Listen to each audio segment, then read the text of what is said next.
Silver Hollow lived under the gentle weight of an autumn that promised rebirth. But for Samuel Hartley, the days were long shadows stretched across the soul. At 63, he had become almost a mythical figure in the small town. Not for the craftsmanship that once made him famous as a carpenter, but for the gambling that ensnared him in ruin, and the addiction that consumed him like an unrelenting fire. His home, once full of laughter and the sound of wood being worked, now echoed with the clinking of empty bottles and the sorrow of spilled coffee on wooden floors. It all began with Susan, his beloved wife, who passed in 1849, leaving behind a void that pain only amplified. Death, slow, cruel, inevitable, made Samuel lay down his tools, made his heart, once beating in rhythm with hope, stop, along with nearly all his wealth. Sophie Hartley, his 21-year-old daughter, took upon herself in precious silence the care of the home, her father's sustenance, and the memories of her mother. Her days began at dawn, lighting the iron stove, sweeping the dusty corners of the house, preparing coffee, and with the gentleness of someone who preserves promises, she carried out deep domestic tasks while guarding the flame of hope in her heart. At night, in a dim corner of the home, she would read old romance magazines left by Susan, their pages yellowed, marked with creases and discreet tears. Sophie absorbed every dialogue, every gesture between chapters, as if studying the mechanics of the human heart, seeking refuge for her own. It was on one of those damp nights, when the dew clung late to the stems of backyard flowers, that Samuel, voice faltering and hands trembling, entered one final gambling session. Across the table sat Caleb Montgomery, wealthy, poised, and cold. His 30 years reflecting everything Samuel no longer was. Caleb silently observed the old man sinking into his own ruin. And when Samuel raised his voice, dodging past memories, and wagered Sophie's home, a deadly silence pierced the tavern. The chips fell. Alcohol blurred what remained of dignity, and Samuel lost. Caleb, merciless, said, "You have 7 days to leave the house." That's when the ruin stopped being material and took root in Sophie's spirit. In her modest room, upon hearing the verdict, she closed her eyes and prayed softly, perhaps for a miracle, perhaps just a heartfelt plea. Silence was her only answer, until a muffled scream tore through the night when she confronted her father. Still holding the pages of her romance stories, she faced him, angry and trembling. "How could you wager our home? My life?" Samuel, weeping, felt the crushing weight of guilt and begged for one last gamble. Caleb, with fatal calm, accepted, and Samuel lost again. This time the bet wasn't just the house. 'Twas Sophie. He uttered the words that sealed his daughter's fate. "I promise her to you if I lose." And he did. Again. All that was left of Samuel was a broken, desolate figure, knowing he was handing his daughter to a man who would treat her not as an equal, but as property. A wife to tend the farm but stay out of his way. The wedding was set with cold solemnity. Sophie walked the aisle toward Caleb, dressed in her mother's delicate white gown, also wearing the mourning of her lost freedom. The fabric, a legacy of love and hope, weighed on her weary frame, as she quietly adorned her hair with a single white flower, a silent tribute to Susan's memory. Caleb, flawless in a black suit, awaited with firm posture, distant, indifferent to what the day meant to her, and that silence cut Sophie's heart like a blade. Samuel, in a final act of reverence, sat among the guests, clutching his hat to his chest with trembling hands, as if holding onto the last thread of his dignity. His tear-filled eyes scanned the improvised altar as his daughter spoke vows she hardly believed in. The ceremony unfolded with hushed voices, restrained gazes, and broken hearts. Sophie promised faithfulness, Caleb something more pragmatic. There were no promises of love, only of companionship and utility. When the pastor finished, silence lingered amid subdued applause and hesitant clapping. Samuel watched Sophie walk toward her new life, and his chest ached as if pierced by a sharp blade. As the guests murmured around him, he bowed his head, knowing this time he had truly lost something. It was more than a house. It was his daughter. The wedding night was a cruel contrast to the remembered splendor. Caleb, dozing drunk, barely noticed Sophie entering the moonlit room. Exhausted, she asked to sleep and was ignored. He collapsed onto the mattress with the insensitivity of a body that no longer felt anything. Sophie lay there, staring at the ceiling with tear-filled eyes, the once bright white dress now dulled, her heart ticking to the rhythm of a cold solitude. Outside, the wind swayed the thin curtains and gathered the muffled cries of the young woman, while the man who had claimed her slept as if nothing had happened. The morning after the wedding, the Montgomery farm awoke as if nothing had changed, except for the fact that Sophie Hartley now officially held a place there, though she was rarely seen. She emerged in the early hours, pale and silent, to tend to the kitchen, the aroma of fresh bread and strong coffee filling the air, but her trembling hands betrayed the slow, hesitant beating of a heart cloaked in a bride's white gown. Outside, the sun promised a new day, but inside her echoed only the sound of broken promises. Caleb, hours later, emerged from the main house with heavy steps, shoes clicking on the gravel path, demanding food to be ready on the abundant table. But his words were scarce, as if every sentence had to be rationed to conserve air. And Sophie, with restrained reverence, made sure lunch met the farm's high standards, her body sweating intense before the oversized table, the absence of conversation filling the space like a grim conductor orchestrating a symphony of estrangement. Samuel, meanwhile, had been relegated to the warehouse at the back, a place Caleb called benevolence, but which reeked of abandonment and humiliation, with creaking floorboards beneath his unsteady steps, reminding him that his greatest crime had been trading his daughter's dignity for a gamble. With every nail he hammered into the disordered shelves, his heart throbbed in regret, knowing the game had stolen not only their home but Sophie's future as well. Their days continued in a rhythmless coexistence. Caleb appeared only to eat and sleep, offering brief greetings that felt more like orders. Sophie noticed, while sweeping the kitchen floor, how his eyes wandered the corners, as if searching for a real reason to welcome her beyond the obligation of marriage. In his gaze, she detected a restrained curiosity she dared not meet with words, not yet having found her own voice in this foreign land. At each meal, she crossed glances with Samuel, who remained silent, standing at the back of the kitchen, holding his soiled hat to his chest, a worthy companion in shared sorrow. The wrinkles on his face were deeper than any gold Caleb might have hoped for, but also purer, for they revealed remorse.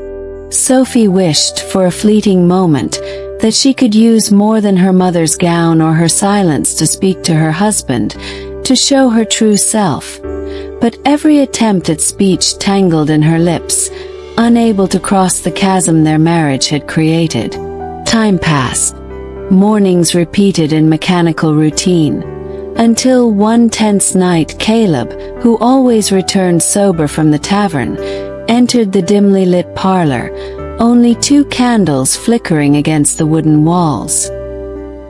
He raised his eyes to Sophie, who emerged from her corner, embroidery hoop in lap, focused on stitching a delicate monogram onto a dishcloth's edge.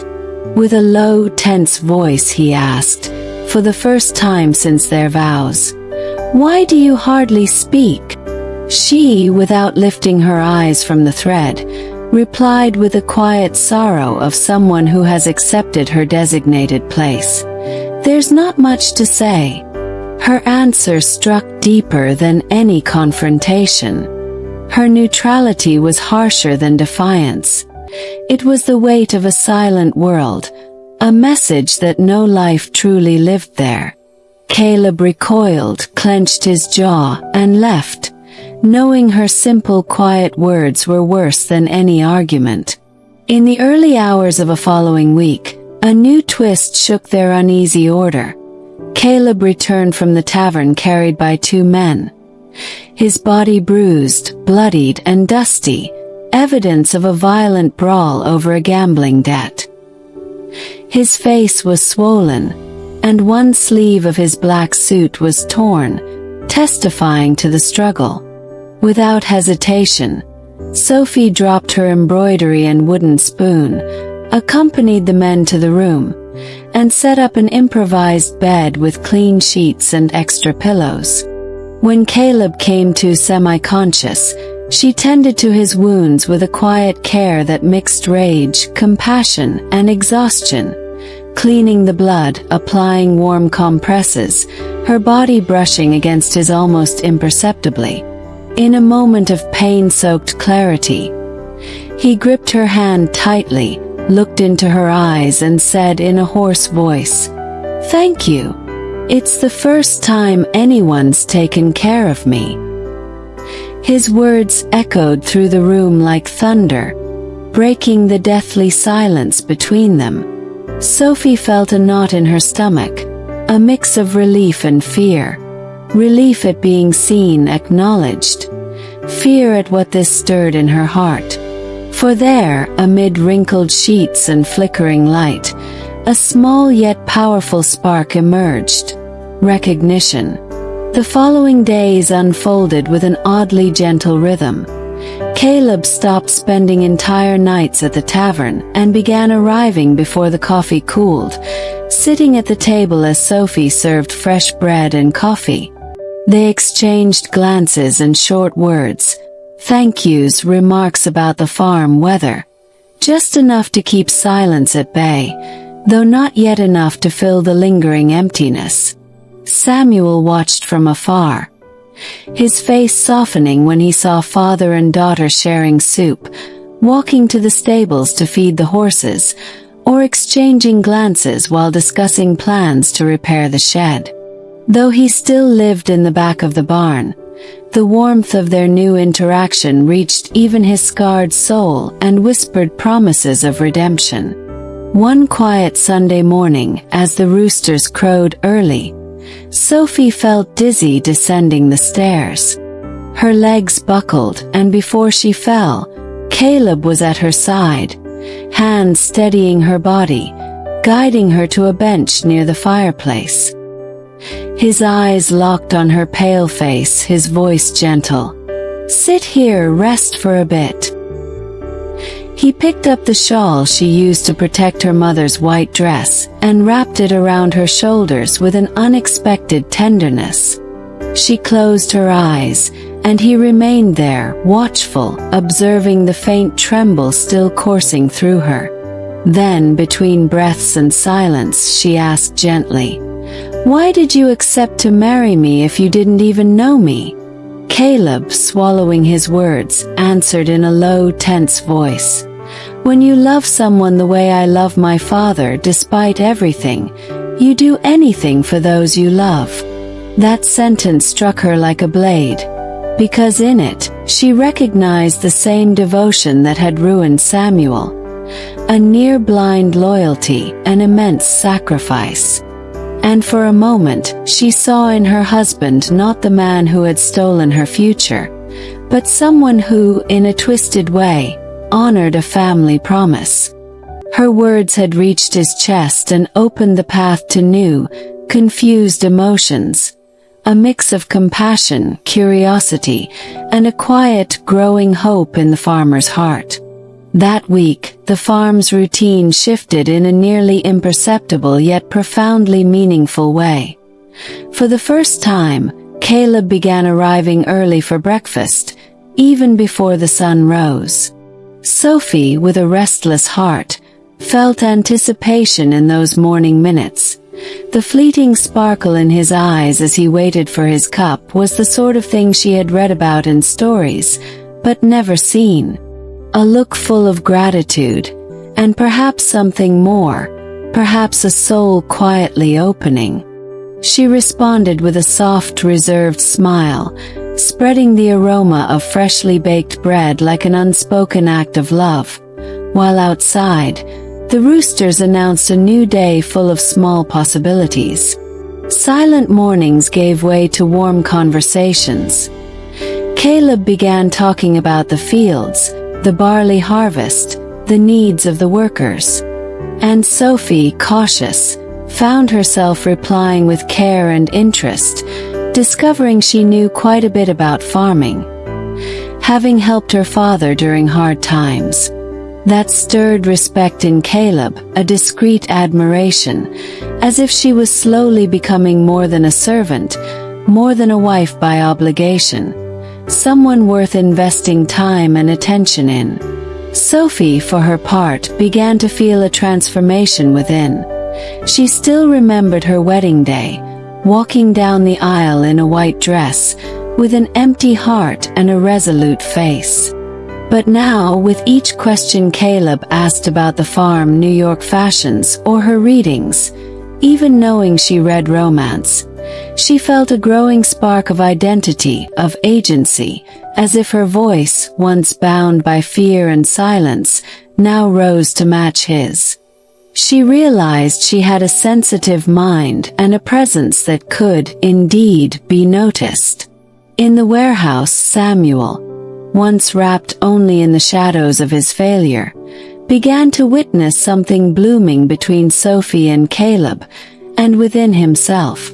When he heard restrained laughter in the corridor or the sound of shared steps, he felt a glimmer of hope, a gentle ache that reminded him that even in his failure, there might be redemption in giving his daughter a new kind of home, even if he now stood at its edges, observing without partaking.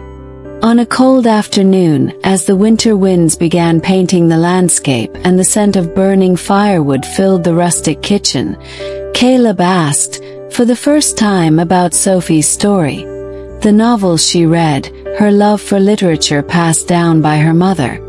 And she, with a trembling but growing voice, spoke of Susan Hartley. Her faith, her joy, the way she would read stories aloud while tidying the house. She revealed that, in each worn-out magazine, she saw more than just romance. She saw faith, strength, stories that softened her own fear of life.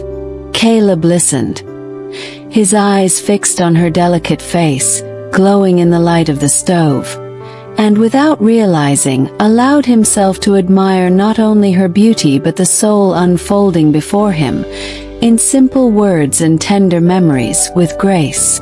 In the days that followed, Sophie was invited to attend small dinners with guests from the farm. These were people who had once questioned her presence and treated her coldly, but who now included her in conversations about crops, about the innovations brought by the Utica newspapers. And she, with serenity, responded and learned. Caleb watched in silence, a quiet pride blooming within him, admiring his wife asserting herself with intelligence, elegance, and sensitivity, awakening in him a new desire, not physical but emotional, recognition, partnership, presence. One Saturday night changed everything. The farm hosted a simple dance under lanterns strung from trees. Sophie wore a modest pale blue dress, her hair loose in soft curls, and for the first time, she noticed the gazes, not as the wife of a wealthy farmer, but as a woman with her own presence and inner light. Caleb joined her quietly on the improvised dance floor. Standing before her, he asked gently, "May I?" She nodded. The music was slow, and he led her with firm hands and honest eyes. For a few moments, the world seemed to hold its breath. Her body, once frozen by fear, began to thaw. Her eyes found his, and beneath his dark suit, she sensed a man who, though careful with his words, offered tenderness in his gestures. Her father, seated on a bench, eyes brimming with tears, saw something he thought lost. His daughter dancing, alive, whole, present, and for a fleeting moment, he knew that his sacrifice, even born from a foolish wager, had become in her eyes a garden blooming in dry soil. The next day, whispers filled the house, among workers and neighbors alike. "Miss Hartley danced with the boss?" And it brought Sophie a soft kind of courage. She smiled without ceremony, because she finally felt she was not property, but a woman. Caleb, seeing her, looked up and let out a quiet, satisfied laugh, like someone discovering a hidden treasure on the banks of a river thought to be dry. He stepped into his makeshift office soon after, asked for silence and said, "You've been teaching me." Then, in a gentle voice, he offered her the chance to share even more. Invited her to talk, to propose ideas, to take part in the decisions of the farm. Sophie, with tears in her eyes, accepted. She knew something was beginning to grow, something she had never imagined. Partnership, respect, a feeling not born of desire, but of the soul, growing steadily in fertile ground. The morning after the dance, the sun shone softly on the back porch, where Sophie sat with an old book and a cup of tea. Caleb appeared unexpectedly with a plate of sliced fruit. A simple gesture, almost childish, but the way he placed the plate on the table and stood there, saying nothing, waiting for her to smile, it said all he didn't yet know how to say aloud. Sophie, her throat tightening with emotion, reached out and lightly touched his hand. For seconds that felt eternal, as if both knew that, in that ordinary instant, something sacred had begun to be written. That same week, Caleb allowed her to reorganize part of the main house's library, and as she handled the dusty old books, Sophie felt as if she were also reorganizing pieces of herself, as if each book placed back on the shelf symbolized a memory restored, a truth reclaimed. When she found, between two 1842 atlases, a never-opened letter addressed to Caleb's late mother, something in her stirred, as if his past were asking to be understood, touched with firm but compassionate hands.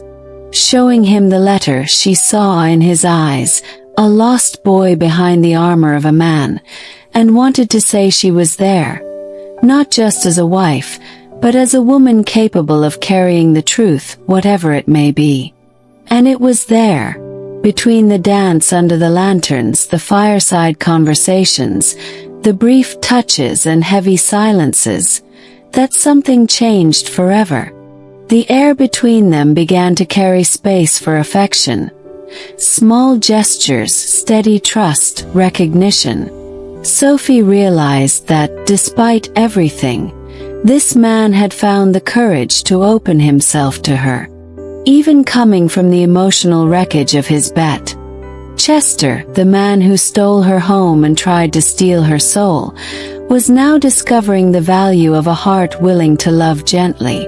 And she, in turn, allowed herself to begin loving.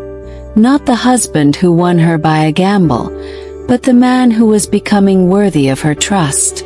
And the unexpected story, born from the ashes of tragedy, began to bloom into something she might one day call love. Winter advanced like a dignified guest, covering the fields in its frosty hush and casting a sacred silence over the farmhouse rooftops. Inside, between the crackling fire and the scent of aged wood, Caleb and Sophie now shared a closeness marked by a new kind of intimacy, a dance of words and glances in which time seemed to stretch, as if even the clock wished to honor the moment two worlds were meeting, testing their limits, and trying to build something new without erasing what they had once been. And although long silences still lingered, and Sophie at times remembered how their marriage had begun, imposed, strategic, devoid of poetry, she sensed the sharp edges of that arrangement softening, rounded by a respect that grew like embers tended with care. And sometimes when she looked at Caleb, focused on his ledgers or speaking to the workers, she felt not only a tender affection but also a quiet pride, as if recognizing within him a man changing before her eyes, step by step, gesture by gesture. And that, more than pretty words or promises, touched her with a depth she had never known from any of the charming young men back in the town she came from, with their flowers and ready-made poems. One evening, during a simple dinner served in the warm kitchen, Caleb spoke of his mother for the first time, not as a passing memory, but as someone unlocking a room that had long been shut. Sophie listened in silence, respecting the pain held within the pauses and the carefully chosen words. He told her his mother was a woman of grit, who upheld their home with dignity even when his father disappeared for weeks. She used to sing while sweeping the floors and read him psalms whenever the world seemed too dark. Sophie, hearing this, felt an unspoken connection to the woman she had never met, as if there were a spiritual thread woven between them, spun from faith, endurance, and practical tenderness. And when he finished, eyes lowered and hand clenched over the tablecloth, she simply reached out and laid her hand over his. No words, just that. A simple touch, more eloquent than 1,000 speeches. And in that gesture, he understood that she wasn't there merely to share his bed or his name, but his soul. Even its wounded parts, even the dark corridors he'd kept locked away out of shame or fear. It was in that rhythm that the days began to unfold. Sophie started to occupy spaces once thought unimaginable for a woman in that region, not just as a decorative figure beside the landowner, but as a strong, lucid presence, respected by both workers and neighbors. Some began to call her Lady of the House naturally, and though this startled a few village wives, used to seeing young women as mere shadows of their husbands, Sophie didn't step back. She knew her voice now echoed not out of whim, but through merit, earned silently through observation, through labor, and through prayer. Even the local pastor, during an informal visit, commented to Caleb that there was something about his wife that reminded him of the matriarchs of faith, biblical women like Ruth, who even in foreign land, with a wounded heart and uncertain future, planted her feet and chose to serve with honor and love with courage. Caleb said nothing at the time, but carried the weight of that compliment for days, feeling as if life was finally rewriting a story that had begun in deceit and greed. Sophie, for her part, began to rediscover herself in small details she had once overlooked. The way her laughter spilled spontaneously when Caleb stumbled over his words trying to explain irrigation. The joy she felt when workers respected her opinions without mockery. The surprise in realizing that she could indeed speak confidently about rural economics after months of observing, taking notes, asking questions with humility. All of it began to form an inner strength, a self-esteem cultivated in silence, watered by daily victories and by the attentive gaze of a man who had once been a stranger but now seemed to see her, truly see her. And to be seen, that to her was revolutionary, after a youth spent being dismissed or underestimated because of her background or her father's tainted name.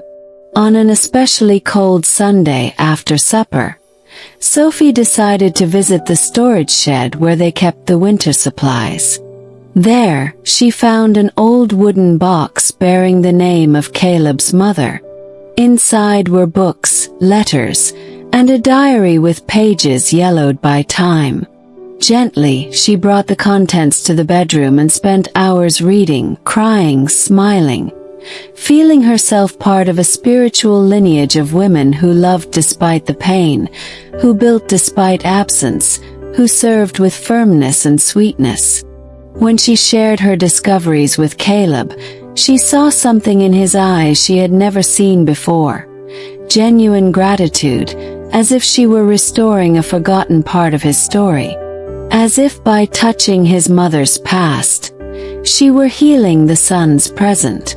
It was in that atmosphere of reconciliation that Caleb opened up about an old wound, a guilt he had carried since he was 16. During a fight with his father, he had said terrible things to his mother, just before she fell ill and died suddenly. He'd never apologized, and ever since, he chased success with relentless force, as if he could trade love lost for power gained. Sophie listened in silence again. She didn't try to advise or correct him, she just embraced him.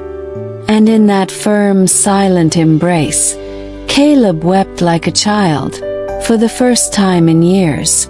And in that weeping something broke inside him, the rigidity, the pride, the illusion of needing to control everything. And into that empty space, something new entered. Humility, lightness, faith. From that day on, Caleb began attending the small chapel on the farm every Sunday, something he had never done before. And Sophie, beside him, felt God was writing a new story.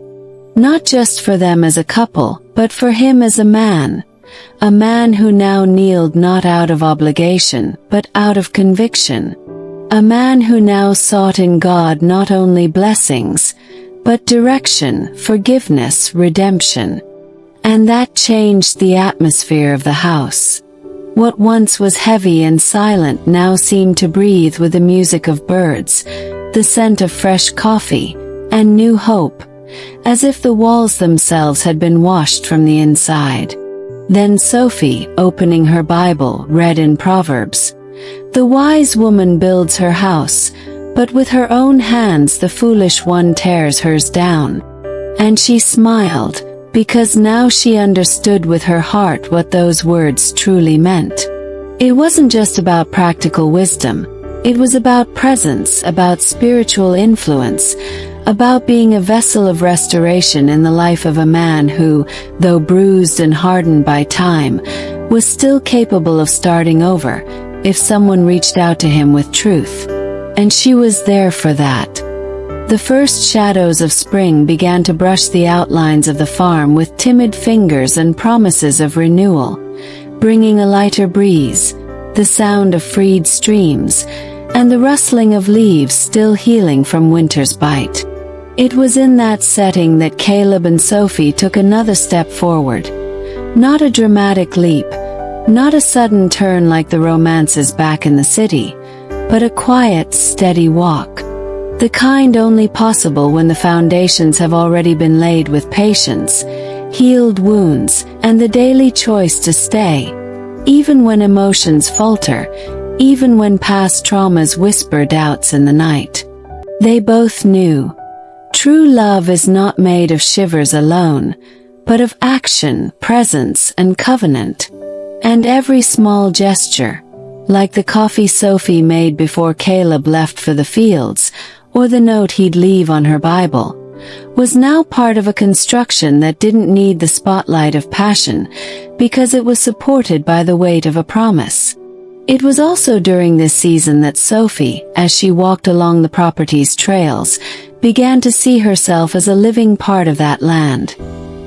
Her hands were no longer as delicate as before. Her steps no longer faltered as she climbed the slope to the orchard, and her gaze no longer avoided the farmhands as it once had. Little by little, she had become like fertile soil, discreet, steady, essential. The villagers began to see her as a quiet role model, especially the younger girls, who now greeted her with a new kind of respect, as if to say, "If she could bloom here, maybe we can too." And that subtle influence didn't go to her head, but to her heart, for she understood that it was God who upheld her in that role, and that everything she built there, whether in relationships or in business, needed to be rooted in the Word. So she deepened her reading, her moments alone in the chapel, her journal entries, like a woman who knows the world isn't conquered by beauty or wit alone, but by discernment and prayer. Meanwhile, Caleb was facing new dilemmas. The farm was now drawing the attention of investors, with rumors of partnerships with major exporters, and the prospect of expansion had become tangible. But with it came danger. The loss of essence, greed disguised as progress, the risk of neglecting what mattered most in favor of what merely appeared beneficial. In these moments, it was Sophie's voice, gentle yet firm, that called him back to reason, reminding him where they had come from, of land watered with tears and sacrifice, of the importance of keeping their eyes on God even when the numbers seemed to shout golden promises. And Caleb, listening to her, realized that the woman he once viewed as a mere chess piece in his social strategy was now, without question, his wisest counselor, his most solid support, and that without her, no matter how productive the farm became, all of it would lose its meaning. And it was one late afternoon, after one of those deep conversations where silence speaks more than 1,000 words, that Caleb led her to the top of the hill overlooking the entire estate. The river, the woods, the freshly planted fields, and there, with the sun setting behind the mountains, he knelt down, not to propose again, for they were already married, but to make a new vow, not imposed, not written in contract, but sealed in freedom. He promised that from then on, every decision would be shared, no pain would be hidden, no project would be pursued without prayer. And above all, he promised that the honor he now saw in her would no longer be silenced by his pride or insecurity. And when Sophie heard him, she cried, not with doubt, but with the joy of finally seeing something bloom that had once been just a distant promise on the horizon. That night, they returned home hand in hand in silence, their hearts pulsing like two rivers that, after many detours, had finally found a common course. Days later, they began planning a new wing of the farm, dedicated to sheltering women in vulnerable situations. Widows, single mothers, victims of abuse. And there, where once stood a useless old barn, began to rise, with the help of workers and village women, a refuge named Ruth's house, inspired by the biblical story of the foreigner who, with no guarantees, chose the path of faith and was honored by God in an extraordinary way. Watching that place rise brick by brick became a personal mission for Sophie, for in it she was imprinting everything she had learned through pain and resilience, as if telling each woman who passed through, "I know it hurts, but there is hope, and there is redemption." Meanwhile, the news of Caleb's transformation, now a more sensitive man, more present, more committed to Christian principles, began to spread. Not through advertisement, but through the living testimony of his conduct. It even touched the most skeptical men in the village. The farm, once only economically fruitful, became a spiritual field too, where lives were planted and nurtured, and that filled Sophie with quiet joy, for she knew she was fulfilling a purpose far beyond personal happiness. Over time, Sophie's relationship with her father, once marked by resentment and pain, began to shift, first through exchanged letters, then through a cautious visit filled with silence, but also glances that spoke louder than pride would allow. Finally, it culminated in a long embrace, the kind that tries to reclaim all the lost years in seconds. And Caleb, witnessing that reunion, felt he was part of it too, for it had been his faithfulness, his steadiness, and his love for Sophie that opened the space for that reconciliation. And in that moment, he understood more deeply than ever that to love someone is also to invest in the healing of their oldest wounds. And so, with Easter's arrival, the house was filled with an intimate spirit of celebration, not marked by big parties, but by a sacred presence in every corner. A table set with simple care, the reading of the gospel as a family, prayers offered hand in hand, eyes glistening not with sorrow, but with gratitude. And there, on that night of holy celebration, Sophie felt a conviction she had never known before, that she was exactly where she was meant to be. Not by blind fate, not by chance, but by divine guidance that had led her through narrow paths, yet filled with glory. And as she looked at Caleb, now praying with both tenderness and authority, she understood that to love is, ultimately, to recognize in the other the miracle of possible transformation. And they were just beginning. The definitive arrival of spring painted the fields with colors that seemed to have been born from the very heart of God, while the birds rehearsed songs that felt more like praises of those who had known winter but chose to celebrate rebirth. And it was in that promise-filled atmosphere that a silent piece of news began to take shape, like a secret embroidered by heaven. Sophie was pregnant, though she didn't yet know for sure. But her body, wiser than her words, was already sending subtle signals, and Caleb, more attentive than ever, noticed the details. The way she frequently rested her hand on her belly, the sudden fatigue in the afternoons, the gentle glow that escaped her eyes even on ordinary days.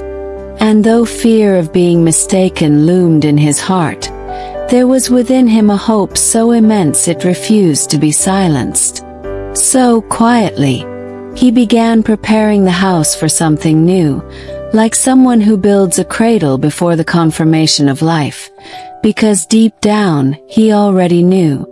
But before this new life could be fully announced, something equally sacred had to take place between them, the giving of their bodies, not as an act of instinct or marital duty, but as a mature expression of a love that had already been tested in the fire of daily life, of redemption, of restored commitment. Caleb, understanding the delicacy of the moment, did not rush.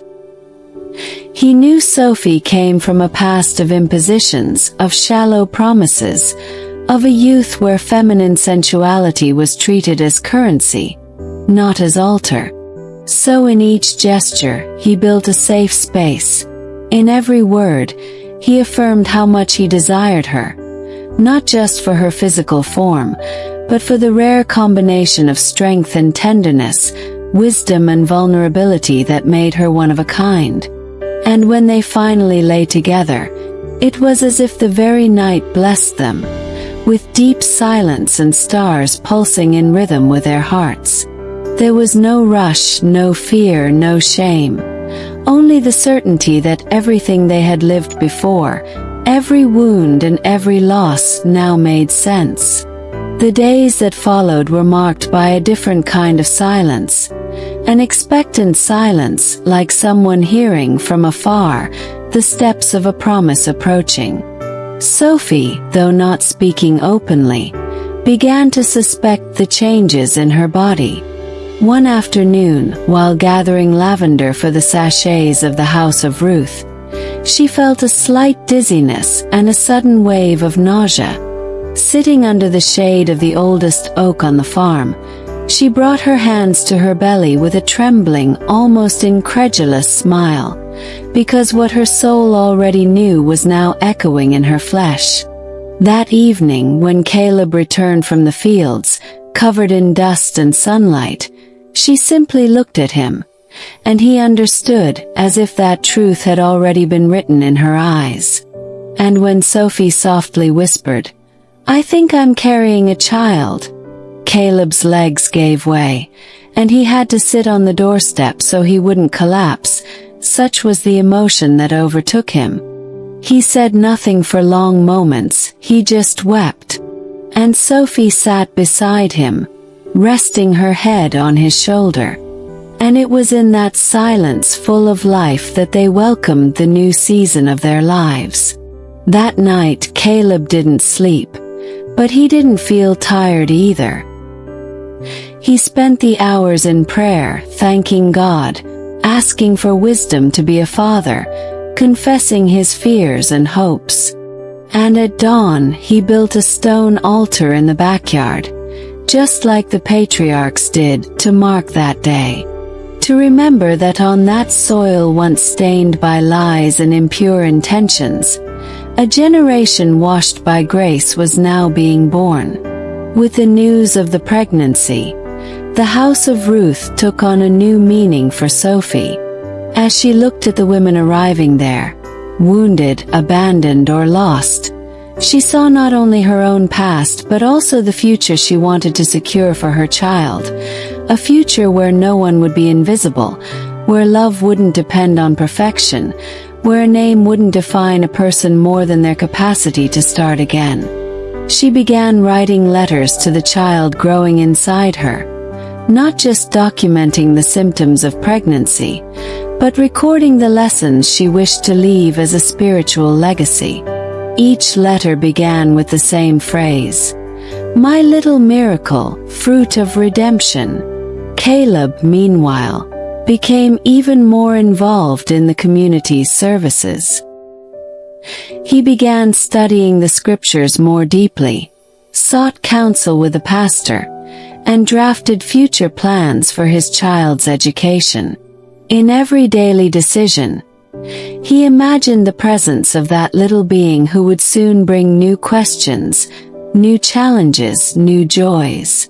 When he spoke to Sophie about the future, his words were always sweet yet firm, because he wanted to be for his child what he never had: a reference of honor, a mirror without cracks, a voice that teaches not just with commandments but with example.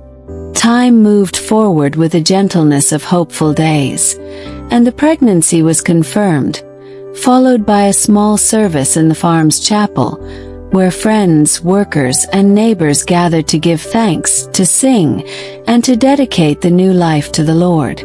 Sophie, dressed in a simple linen gown, radiated a serene beauty that made many remark they had never seen her so luminous. And among songs and prayers, Caleb took his wife's hand and, with a steady voice, declared that the child was not a product of chance, but of divine mercy, and that he would do everything in his power to raise them in a home where love, truth, and God's presence would be more constant than the wind. And so, as the sun set on that day of celebration, Sophie rested on the porch swing, feeling the first fluttering movements of the baby, small whispers from God inside her womb. Caleb, seated beside her, read aloud from Isaiah, "Behold, I am doing a new thing. Now it springs forth, do you not perceive it?" And hearing him, she closed her eyes and smiled, for she knew that yes, they were seeing it, living it, and celebrating this new thing, this new life, this new season built by love that had been healed and sanctified. And it was there, amid the murmur of the leaves, the warmth of the womb, and the light in the eyes of those who love, that the winter which once separated two hearts came to its end. For now, with a third heartbeat within her, they both knew that true love, when sustained by grace, doesn't merely endure time, it redeems it.